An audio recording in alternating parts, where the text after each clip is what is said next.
서울대학교 영어 영문과 교수를 지낸 금화 피천득 선생은 5월에 태어나서 5월을 노래했고 5월에 대한 수필을 썼고 심지어는 세상을 떠난 것도 5월에 떠났습니다. 그래서 그의 후배들은 5월의 시인이다 이렇게 칭하기도 하죠. 한국 서정문학의 대두였지요. 수필가로서 유명한 영문학자로서 그리고 시인으로서 많은 사람의 존경을 받았던 사람이었습니다. 이런 순진무구한 노래를 구순 중반까지 이어갈 수 있었다니 참 행복한 어른임에 틀림이 없어 보입니다. 그러나 동화작가, 어른을 위한 동화작가죠. 정채봉 선생이 그와 나눈 대화를 중심으로 해서 쓴 시를 읽다 보면 꼭 그렇지만은 않았겠구나 하는 생각을 갖게 합니다. 이것은 피천득이라고 하는 제목의 시입니다. 선생님, 제 마음은 상처가 아물 날이 없습니다.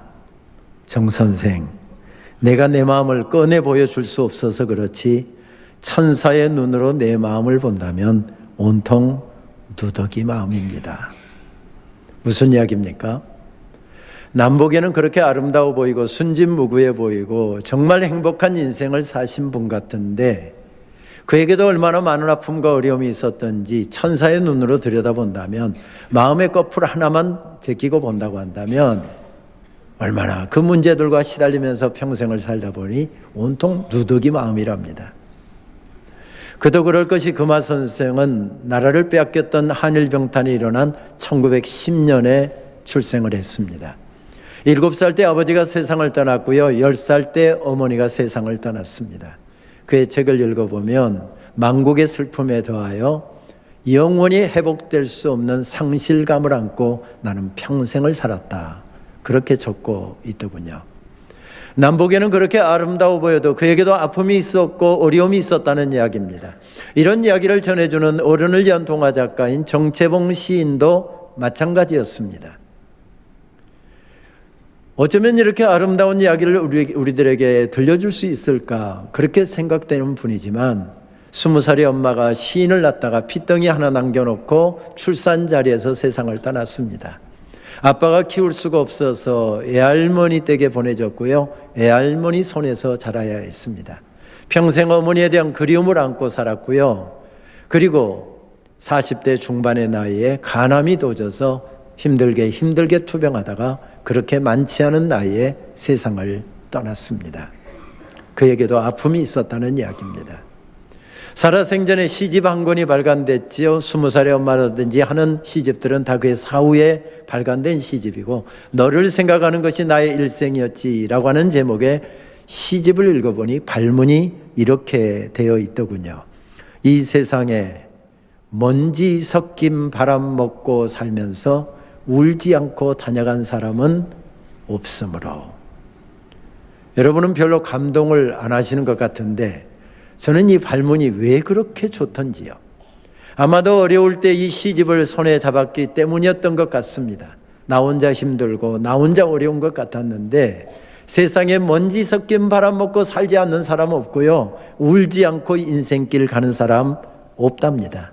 모두 다 눈물의 골짜기, 그렇게 눈물의 골짜기를 허덕이면서 걸어가는 것이 인생길이라는 이야기인 것 같습니다. 오늘 마가복음 5장에서 만나는 여인도 그런 여인이었습니다. 그 여인도 눈물의 골짜기를 지나가고 있었습니다. 그 여인에게도 아픔이 있었다지요. 불치의 질병에 걸렸답니다. 아무리 질병에 걸렸고 어렵고 힘들다 할지라도 주님 전에 나와 기도하고 찬양하고 목사님 통해서 주시는 말씀 텅 빈 가슴 채고 가면 어디서 그런 힘이 솟구칩니까? 그런데 이 병에 걸린 사람은 예배에도 못 나왔답니다. 요즘이야 온라인으로라도 말씀을 듣지만 그 당시에는 예배 자리에 나오지 않으면 말씀을 들을 수가 없습니다. 그래서 더 힘든 인생길을 살고 있었답니다.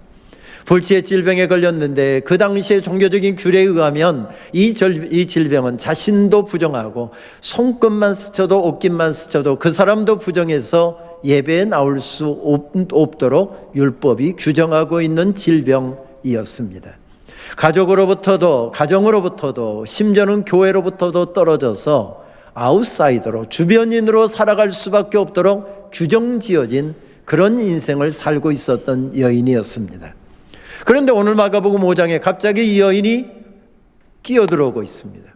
들어와서는 안 되는 자리였습니다. 마가복음 1장부터 구원의 대서사 드라마가 예수 그리스도의 십자가 사건을 통해서 이루시는 하나님의 구속 역사가 어떻게 완성되고 있는지를 지금 무대 위에서 아름답게 펼쳐지고 있습니다. 그런데 갑자기 이 여인이 무대에 끼어들어오는 구조로 말씀이 전개되고 있습니다. 이 여인은 주변인으로 살아가야 될 사람이 왜 중심으로 이렇게 끼어들어오고 있는 것입니까? 아니, 마가는 왜 이런 여인을 무대에 끼워 넣고 있는 것입니까? 오늘 마가복음 5장의 주인공은 누구이십니까? 예수 그리스도이십니다. 그런데 예수님 앞에 서서 조연으로 지금 열연을 하고 있는 사람이 누굽니까? 야이로라고 하는 해당장이었습니다. 최고 종교 지도자였습니다. 덕망이 있어서 많은 사람에게 존경을 받는 사람이었다지요. 그런데 그에게도 아픔이 있었습니다. 어린 딸이 죽을 병에 걸려서 시름시름 앓고 있습니다. 딸이 죽어가는데 돈을 아꼈을까요? 백방으로 딸 살리려고 뛰었을 것입니다. 근데 백약이 다 무효입니다. 오늘은 딸이 의식을 잃고 오늘을 넘기기가 어려울 것 같습니다. 그간에 예수님에 대한 소문 들었습니다. 갈릴리에 대단한 설교자가 나타나셔서 얼마나 하나님의 말씀을 잘 전하시는지 손을 얹어서 기도하시면 못 고칠 질병이 없다 하는 이야기를 들었습니다. 그런데 내가 이 바닥의 최고 지도자입니다. 어떻게 무명의 젊은 지도자에게 가서 내가 무릎을 꿇을 수 있습니까? 그래서 체면 때문에 나서지를 못했습니다. 근데 딸이 죽어갑니다. 딸이 죽어가는데 체면이 무슨 소용이겠습니까? 백방으로 수소문해서 예수님 계신 곳에 찾아 달려나왔을 것입니다. 무릎을 꿇었을 것입니다. 예수님께 그렇게 기도했겠지요. 주님, 내 딸이 죽어가고 있습니다. 우리 집에 오셔서 손을 얹어 기도 한 번만 해주셔도 내 딸이 살게 될 줄 믿습니다. 주님, 우리 집에 오셔서 기도 한 번만 해주십시오. 그 부탁을 듣고 예수님께서 야이로의 집으로 가고 있었답니다. 무슨 소풍 가는 길이라고 한담하면서 유유자적 걸어갔었을까요? 아마 마음이 급해서 아무리 예수님이라도, 아무리 예수님 모시고 가도 딸이 숨이 끊어지면 아무 소용이 없다 하는 생각 때문에 야이로의 마음이 얼마나 급했을까요? 처음에는 종종 걸음으로 걸었을 것이고 나중에는 아예 뛰었을 것입니다. 예수님, 내 딸이 죽어가요. 내 딸이 죽어가요. 조금만 빨리요. 조금만 빨리요. 그렇게 지금 급하게 뛰어가고 있는 상황이었습니다. 그런데 이런 순간에 이 여인이 딱 끼어들어오고 있습니다. 이 중차대한 순간에 왜 이런 여인을 끼워넣고 있는 것입니까? 아니, 예수님은 왜 이런 하찮은 여인에게 관심을 보이시다가 나중에 말씀 후반을 보게 되면 야이로의 딸이 결국 세상을 떠나잖아요. 왜 이 중요한 순간을 놓치면서 예수님께서는 시간을 허비하고 계시는 것일까요? 왜 이런 여인을 끼워 넣느냐고 질문을 하고 있는데 마가는 동문서답을 하고 있습니다. 이 여인이 이 병에 걸린 지가 12년이 지났답니다. 하루도 빼지 않고 아침마다 저녁마다 피를 쏟아내서 이제 뼈만 앙상하게 남았고 가진 재산, 좋다는 의사, 좋다는 병원 다 찾아다니느라고 다 탕진하고 이제 빈 털터리가 되었답니다. 왜 이런 여인을 끼워 넣고 있습니까? 하고 질문을 하고 있는데 엉뚱한 답을 하고 있습니다. 왜 그랬을까요? 아니, 마가는 왜 엉뚱한 이야기를 하고 있는 것일까요? 은혜는 이렇게 오기 때문에 그렇습니다. 받을 만한 자격이 있는 사람에게 주어지는 것을 은혜라고 이야기하지 않습니다. 대가를 지불하고 얻은 것을 은혜라고 이야기하지 않습니다. 아무 받을 만한 자격이 없고 아무 한 일도 없는데 무조건적으로 베풀어주는 사랑, 이것을 가리켜서 우리는 은혜라고 이야기합니다. 은혜는 항상 이렇게 옵니다. 절망감에 몸을 떨고 있었던 이 여인도 예수님에 대한 소문을 들었을 것입니다. 나아가서는 안 되는 자리지만 위장을 하고 어쩌면 제일 뒷자리에 숨어서 예수님의 말씀을 들었을지 모릅니다. 예수님께서 행하시는 치유의 모든 사역들도 지켜보았을 것입니다. 그러면서 점점 믿음이 생겨집니다. 예수님이라면 내 병 고쳐주실 수 있을 텐데, 저분이라면 나를 불쌍히 여겨주실 텐데, 그래서 망설이다가 예수님께 달려나왔을 것입니다. 근데 예수님 지금 어떻게 하고 계십니까? 야이로하고 거친 숨을 내쉬면서 지금 달리고 있습니다. 말을 걸 틈이 없습니다. 더군다나 자기는 끼어들어서는 안 되는 존재입니다. 그대로 주저앉을 수 있습니까? 마음속에 그런 마음이 생깁니다. 예수님께 말씀을 못 드리면 예수님의 옷자락만 만져도 내 병이 고침받을 텐데, 예수님의 옷자락 만지려면 어떻게 했을까요? 이 여인은 예수님보다 2배 빨리 뛰었을 것입니다. 그리고 예수님 가시는 길목에 서서 예수님이 지나가시기를 기다렸습니다. 예수님이 지나가시자 슬쩍 예수님의 옷자락을 만졌습니다. 그런데 옷자락을 통해서 전해지는 사랑이 병든 그 여인의 몸을 덮었고, 병든 인생을 덮었고, 병든 가정을 덮었고, 병든 삶을 덮었고, 깨끗하게 고쳐주셨답니다. 모든 것이 은혜였습니다.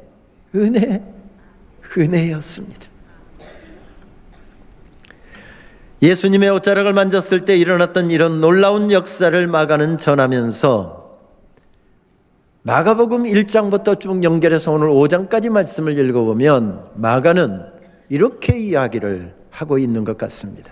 사실은요, 이 여인이 예수님의 옷자락을 만졌을 때 이런 은혜가 임했지만, 사실은 이 여인이 만진 것은 예수님의 옷자락이 아니었어요 하는 구조로 말씀을 전하고 있습니다. 아니, 예수님의 옷자락을 만졌는데 예수님의 옷자락을 만진 것이 아니었다고 한다면, 그러면 이 여인이 만진 것은 무엇이었을까요? 마가는 단호하게 이야기합니다. 이 여인이 만진 것은 예수님의 옷자락이 아니라 사랑으로 끓고 있는 예수님의 심장을 만진 것입니다. 하늘 보좌를 버리시고 이 땅에 내려오실 만큼 죄인들을 사랑하셨던 사랑으로 불타고 있는 예수님의 심장. 죄인들을 벌하셔야 할 자리에 죄인들을 벌하지 아니하시고, 당신이 죄값을 지불하시고 죽임당해야 될 죄인의 자리에서 당신이 죽임을 당하시고 죄인들을 살려내실 만큼 사랑으로 불타고 있는 예수님의 심장. 이 여인이 만진 것은 예수님의 심장이었습니다. 그렇습니다. 그 여인은 사랑으로 불타고 있는 예수님의 심장을 만졌고, 그때 하늘의 은혜가 이 여인에게 임하였답니다. 예수님의 심장 속에서 끓고 있는 이런 사랑을 표현하게 하여 공감복음서, 같은 관점으로 기록되었다고 해서 마태, 마가, 누가를 흔히 공감복음서 기자라고 이야기하지요. 아주 독특한 단어 하나를 반복해서 사용하고 있습니다. 스프랑크니조마이라고 하는 단어입니다. 이것은 창자와 관련이 있기 때문에 영어의 내장학이라는 단어도 이 단어에서 유래를 했고요, 우리말에도 비슷한 뜻이 있지요. 단장의 아픔으로 창자가 끊어질 것 같은 간절함으로, 혹은 애간장이 녹듯이, 이런 뜻을 가진 말입니다. 학문적으로 정리한다고 한다면 가식이나 거칠애가 아닌, 사람들이 보고 있어서 체면 때문이 아닌 폐부 깊은 곳에서부터 솟구쳐 오르는 뜨거운 마음으로 누군가를 사랑하고 불쌍히 여기다 할 때만 쓸 수 있는 단어입니다. 그렇습니다. 하늘 보좌를 버리시고 이 땅에 내려오신 예수님의 사랑으로 불타고 있는 그 마음이 스프랑크니조마이였답니다. 죄인들을 살리시기 위하여 십자가에 당신 자신을 매다신 그 사랑도 바로 스프랑크니조마이에서 출발했답니다. 그렇습니다.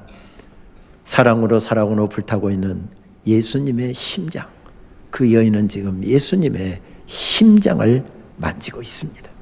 마가는 이 사실을 강조하기 위해서 마가복음 1장에 동일한 사건을 병치시키고 있습니다. 한 한센병 환자가 예수님께 나왔답니다. 혈류병보다 더 중한 병이죠.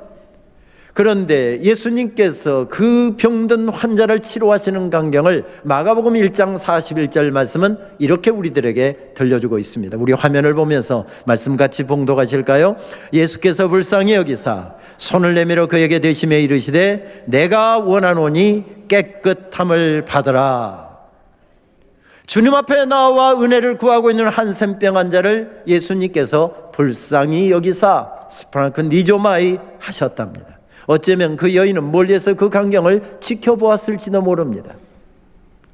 그래서 그 여인은 담대하게 일어섭니다. 그리고 예수님의 옷자락만 만져도 내 병든 인생이, 병든 삶이 고침받을 수 있다라고 하는 확신을 가지고 손을 내밀어 예수님의 옷자락을 만집니다.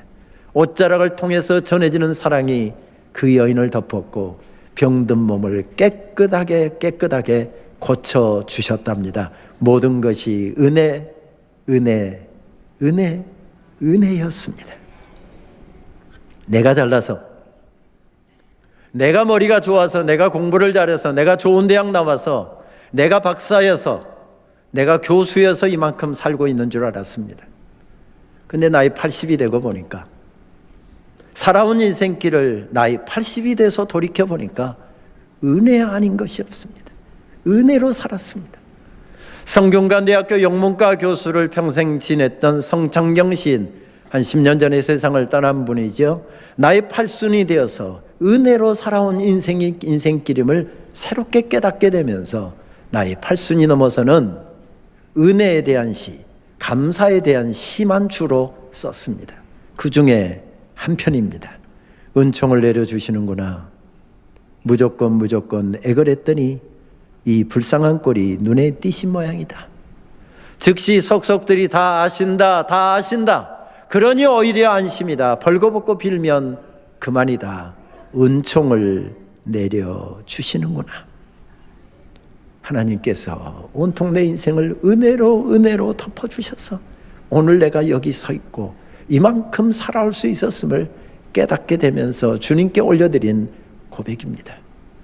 여러분, 지나온 날들을 한번 돌이켜보십시오. 설 명절은 살아온 날들을 돌이켜볼 수 있는 참 좋은 시간들이잖아요. 어려운 일이 없었습니까? 있었습니다. 답답한 일이 없었습니까? 있었습니다. 울 일이 없었습니까? 있었습니다. 억울하고 분해서 밤잠 이루지 못할 일이 없었습니까? 있었습니다. 근데 하나님께서 여기까지 인도해 주셨습니다. 여호와 일의 은혜로 덮으셨고 에베네셀의 은혜로 덮어주셨습니다. 내 인생의 수만 가지 은혜들을 준비해 주셨고 나를 도와주셨기에 오늘 내가 여기 서 있습니다. 돌아보면 고백할 수밖에 없습니다. 모든 것이 은혜. 하나님 은혜로 살았습니다. 저는 올해 3년 반 총장직을 수행하고 있는데 총장이 처음 되고 나서 1년 반 동안은 참 어려운 시간을 보냈습니다. 가만히 돌이켜보면 제 인생에 있어서 제일 힘든 시간이었던 것 같습니다. 이유가 없었던 것은 아니었습니다. 학교를 공격하고 저를 공격하는 외부 세력들이 얼마나 공격을 해야 되는지 정말 견디기가 어려울 정도였습니다.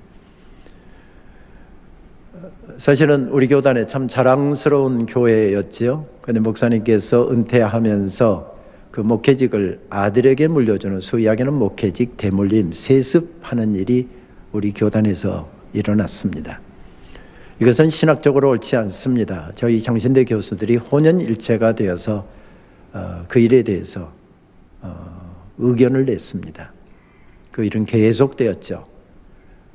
그런데 그 선두에 제가 서 있었기 때문에 제가 총장이 되고 나자 먼저는 총장 인준을 못 받게 하려고, 또 인준이 끝나고 나자 저를 공격에 대는 이야기들이 얼마나 많았던지.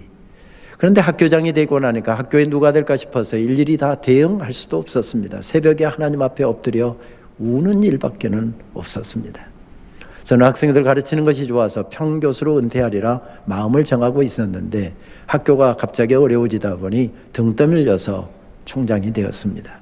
하나님 앞에 따졌죠. 하나님, 언제 내가 총장한다고 그랬습니까? 억지로 등 떠밀려서 이 어려운 때 학교 이끌어가도록 세워주셨으면, 부족한 사람 도와주셔도 이 어려운 때 학교를 이끌까 말까 하는데 이렇게 사람 박살내고 어떻게 학교를 이끌어가라고 이렇게 어려움을 주십니까? 새벽에 하나님 앞에 엎드려 하염없이 울고 있는데 하나님 분리하시니까 말씀을 안 하시더라고요.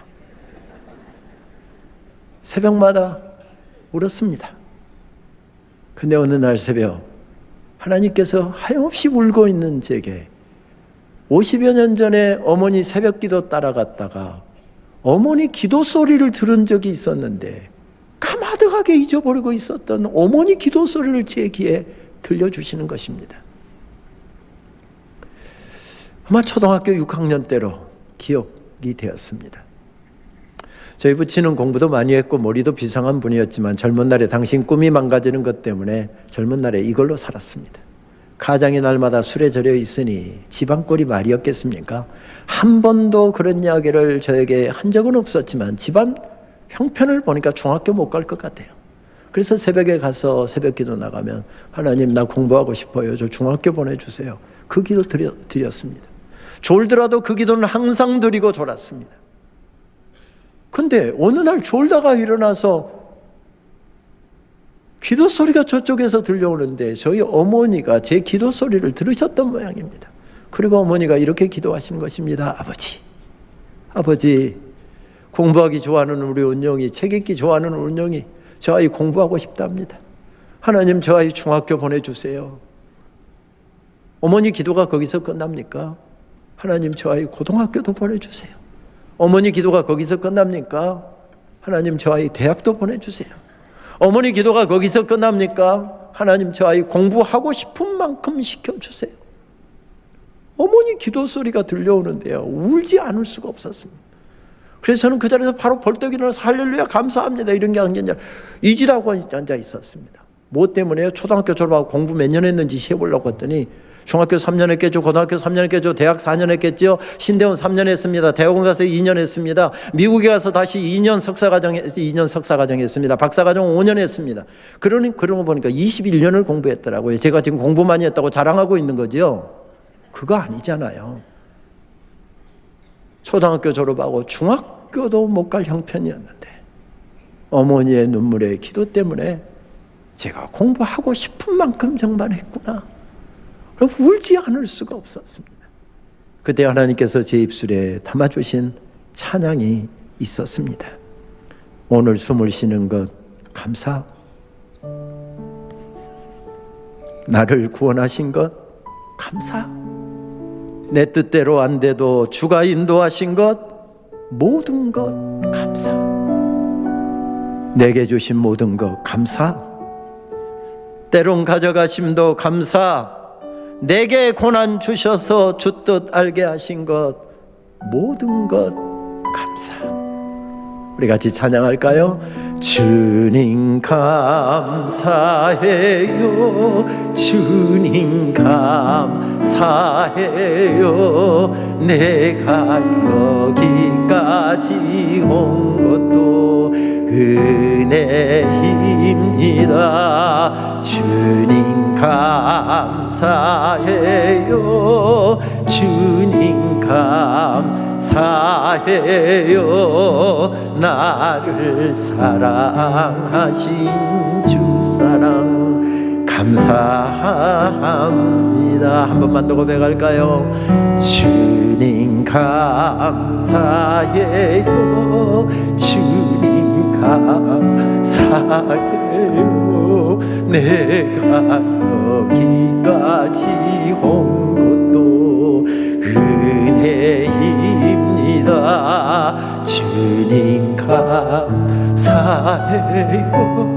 주님 감사해요. 나를 사랑하신 주 사랑 감사합니다.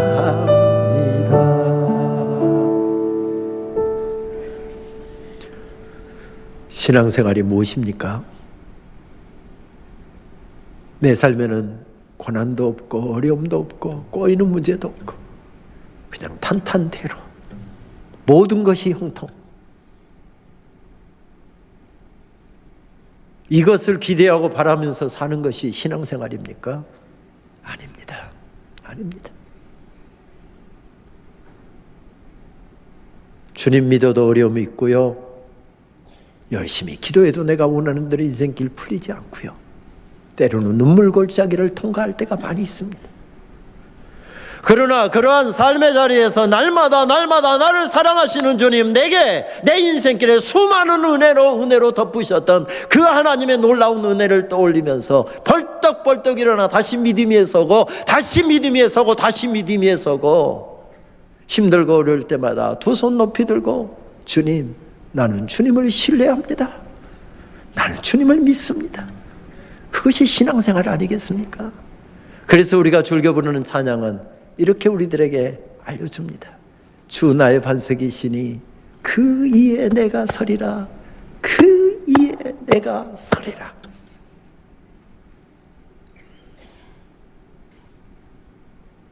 젊은 날도 그 믿음으로 살았습니다. 잘 나가고 펄펄 나르는 중년의 때도 그런 믿음으로 살았습니다. 자식들 다 떠나고 외로운 노년에도 그 믿음으로 사는 것이지요. 영어 가사는 왜 그렇게 가슴에 와닿는지요. On Christ, 그리스도 위에 더 쌀리더라. 견고한 반석 되시는 그리스도 위에 I stand. 나는 벌떡 일어나 우뚝 서리라. 내가 붙잡았던 것, 내가 의지했던 것 다 사라지고 없어질 모래성과 같은 것이지만 all are the ground is sinking sand. 그러나 주님은 이 땅에서도 나의 주님, 젊은 날에도 나의 주님, 노년에도 나의 주님, 이 땅에서도 나의 주님, 영원한 천국으로까지 옮겨가서도 나의 영원한 주님. 이것이 신앙생활 아니겠습니까? 그래서 주님께서는 은혜 받은 사람을 찾고 계십니다. 누가 내 옷자락을 만졌느냐? 누가 내 옷자락을 만졌느냐? 누가 내 옷자락을 만졌느냐? 누가 내 옷자락을 만졌느냐? 끝까지 은혜 받은 자를 추격하고 있습니다. 그리고 드디어 찾아내셨습니다. 주님 뭐라고 말씀하십니까? 저는 다른 사람에 비해서 좀 싼 편입니다. 한 건에 100만 원. 현찰, 입금, 카드 다 됩니다. 어떤 방법으로 하시겠습니까?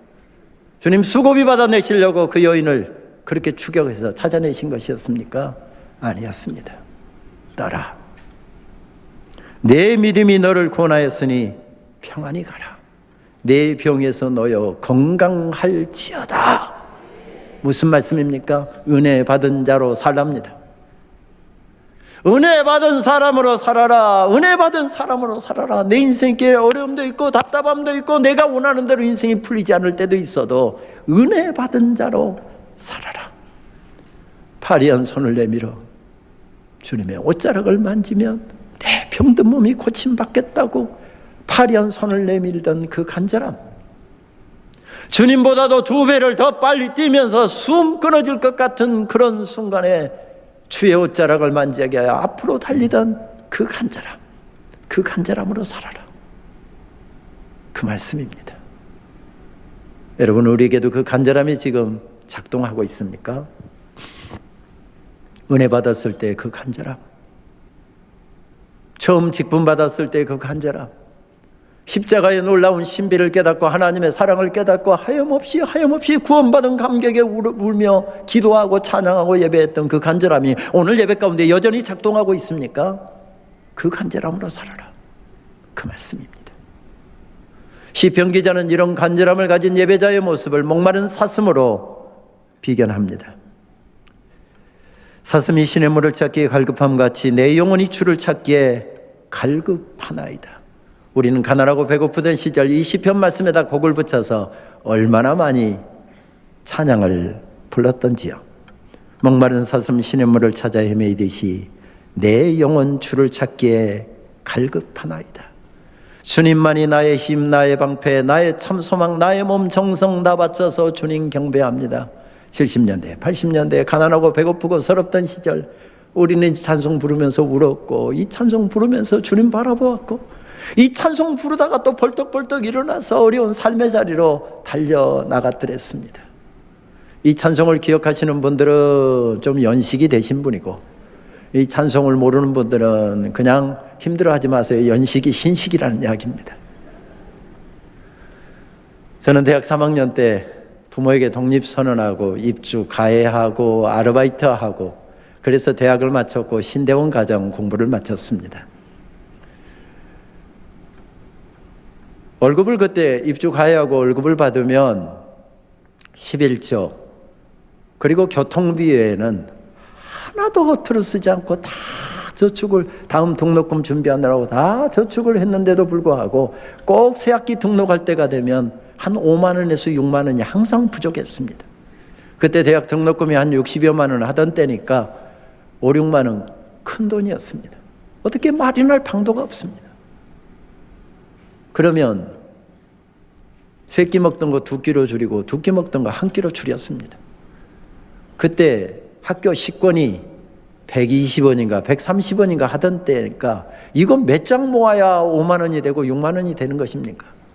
그래도 그렇게라도 하면 주님께서 뭐라도 해 주실 것 같아서 그렇게 금식하면서, 정확히 이야기하면 굶식이었습니다. 그러면서 하나님 앞에 기도했습니다. 친구들 학기가 시작돼서 다 등록했는데 저는 아직 등록을 못했습니다. 다 친구들 식사하러 가는데 저는 먼저 가라 하고서 우리 장신대 뒤에 아차산이 있는데 아차산 약수터로 올라갔습니다. 물 한 바가지 그걸로 배를 채우고요. 그대로 바로 내려가면 친구들에게 밥 안 먹은 거 들킵니다. 그래서 거기서 몸도 풀고 찬양도 하고 좀 시간 보내다가 이제 강의 들어갈 시간 되면 시간 맞춰서 물 한 바가지 더 마시고, 그리고 강의실 들어가면서 불렀던 찬양이 이 찬양이었습니다. 금보다 귀한 나의 주님에게 만족 주신 주,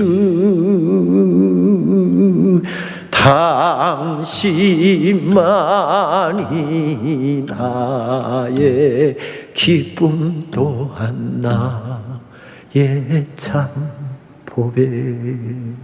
그렇습니다. 돈 없어도 괜찮았습니다. 주님 계신데요. 너 그 간절함이 지금 내 예배 가운데 작동하고 있느냐?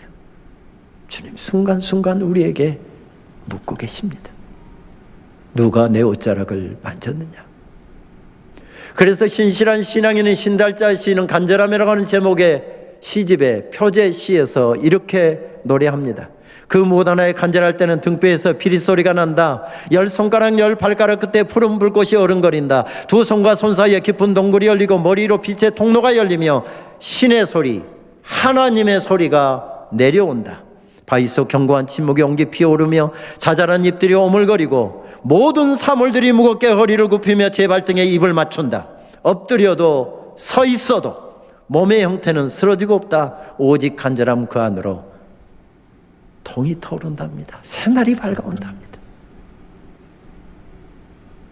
우리 남은 인생길 은혜 받은 자로 살아가십시다. 이 간절함으로 살아가십시다. 오늘 마가복음 말씀은 여러분들이 아시는 것처럼 예수님께서 이 치유의 기적을 일으켰었을 때 바로 그 자리에서 기록된 말씀이 아닙니다. 예수님께서 행하신 이런 행적들은 사도들에 의해서 구전의 말씀, 지금으로 치면 설교라고 이야기할 수 있겠죠. 구전의 말씀으로 말씀이 증거되었습니다. 그런데 초대교회 설교자였고 목회자였던 12사도들이 한 사람 두 사람 순교의 제물로 이 세상을 떠나게 되었습니다. 마지막 남은 사도도, 사도 요한도 반모섬의 유배가 되었습니다. 이제 하나님의 말씀을 생생하게 전해줄 설교자가 없습니다. 뿐만 아니라 이단들이 나타나서 예수님의 말씀을 끝을 조금씩 변개시킵니다. 그때 예수님께서 행하신 이런 행적들을 기록하기 위해서 성령의 감동을 받은 사람들이 일어섰습니다. 바로 복음서 사가들이지요. 예수님 부활 승천하신 이후 약 30여 년이 지나가던 그 시점에 일어났던 사람들이었습니다. 아시는 것처럼 마가복음이 복음서 중에서 제일 먼저 기록되었지요. 그렇다고 한다면 마가복음이 기록되던 당시에 만약에 이 은혜를 받았던 여인이 신앙생활을 멀리했다든지 박해 때문에 예수님을 떠났다든지 아니면 믿음 생활이 그냥 한 달에 한두 번 정도 예배 나올 정도로 만족하고 있는 이런 여인이었다고 한다면 구원의 대서사 드라마를 증거하는 이 말씀을 기록하면서 마가는 이 여인에 대한 이야기를 기록할 필요가 없었을 것입니다. 초대교회의 중요한 여성 지도자로 활동하고 있었을 것입니다. 그런데 그 중요한 역할을 하고 있는데도 불구하고 이 여인의 이름이 생략되어 있습니다. 두 가지로 추론할 수 있습니다. 첫째는 이름을 쓰지 않아도 초대교회에서 우리 평생 교회를 섬기신 우리 노건사님들, 우리 이리신광교회에서도 무슨 권사님 하면 우리 장로님들 다 아시잖아요. 그래서 이름이 생략되었을 가능성이 있습니다.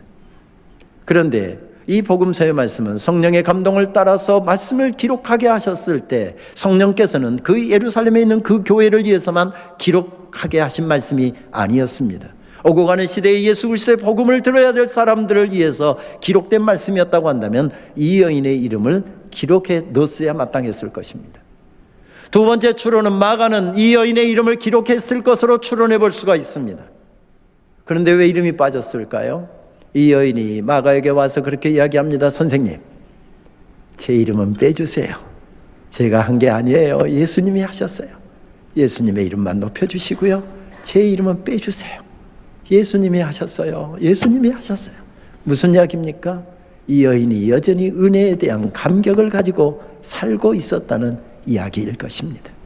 은혜로 살고 있고, 은혜로 세움받았고, 이 자리에 있는 것도 하나님의 은혜, 여기까지 온 것도 하나님의 은혜, 하나님을 섬길 수 있는 것도 하나님의 은혜, 직분을 감당하도록 세워주신 것도 하나님의 은혜, 모든 것이 은혜라고 하는 사실을 고백하고 있는 것입니다. 그렇습니다. 은혜에 대한 감격을 우리들에게 전하면서 또 두 번째 새해를 여러분 맞았다면서요. 한국은 새해가 두 번이라면서요. 여러분 새해 은혜에 대한 감격으로 사세요. 간절함 잊어버리지 말고 사세요. 그 말씀 우리들에게 새롭게 들려줍니다. 앞서 말씀드렸던 것처럼 종장되고 나서 참 어려울 때 하나님 앞에 엎드려 있는데 하나님께서 늘 찬양으로 제 입술을 채워주셨습니다. 첫 번에는 행복이라는 찬양을 담아주시기에 하나님 저 행복하지 않거든요 하고 거부했습니다. 그런데 거부하는 제 입술에 하나님께서는 일하고 있는데 그 행복이라는 찬양을 읊조리게 만들더라고요. 그 찬양을 한 달 이상 날마다 그 찬양에 붙들려 살고 있는데 감사라는 찬양을 두 번째로 담아주시더라고요. 그 찬양을 한 달에 계속 부르고 있는데 세 번째로 담겨주신 찬양이 은혜라고 하는 찬양이었습니다. 저를 자문해주는 변호사들은 명예훼손과 허위사실 유포로 거세요. 제가 도와드릴게요. 그냥 총장님 마음만 결정하세요. 제가 다 고소장 써줄게요. 그런데 신학대학 총장이 누구를 고소했다, 딱 이게 또 약자 코스프레에 걸릴 것 같아서 참고 있으려고 하니 참 힘들 때 하나님께서 내가 세움받은 게 은혜로 세움받았다, 은혜라는 찬양을 제 가슴에 담아 주셨습니다. 그 찬양을 부를 때 깨닫게 하셨습니다. 지금까지 살아온 것도 은혜, 여기 서 있는 것도 은혜, 여기까지 달려올 수 있었던 것도 은혜, 모든 것이 은혜임을 깨닫게 하셨습니다. 살아온 인생길 돌이켜보니 지금껏 하늘 은혜에 둘러싸여 살았습니다. 우리도 그 은혜에 대한 감격을 가지고 주님 앞에 우리 찬양할 수 있을까요? 우리 함께 일어나시겠습니다. 내가 누려왔던 모든 것들이, 내가 지나왔던 모든 시간이, 내가 걸어왔던 모든 순간이 당연한 것이 아니라 은혜였어. 내가 이 땅에 태어나 사는 것, 어린아이 시절과 지금까지 숨을 쉬며 살며 꿈을 꾸는 삶, 당연한 것이 아니라 은혜였어. 우리 같이 찬양할까요? 모든 것이 은혜,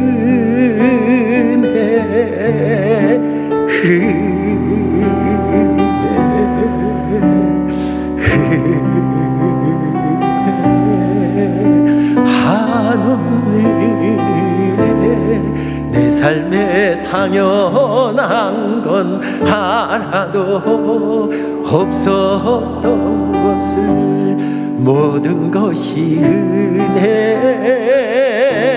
은혜였어. 우리 두 손을 들고 한 번만 더 찬양할까요? 모든 것이 은혜,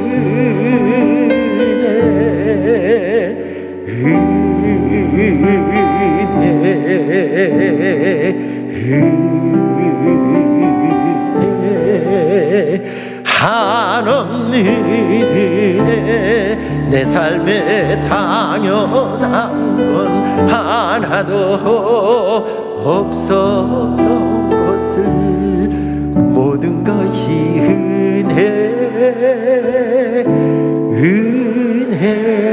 은혜였어. 하나님, 살아온 인생길 돌이켜보니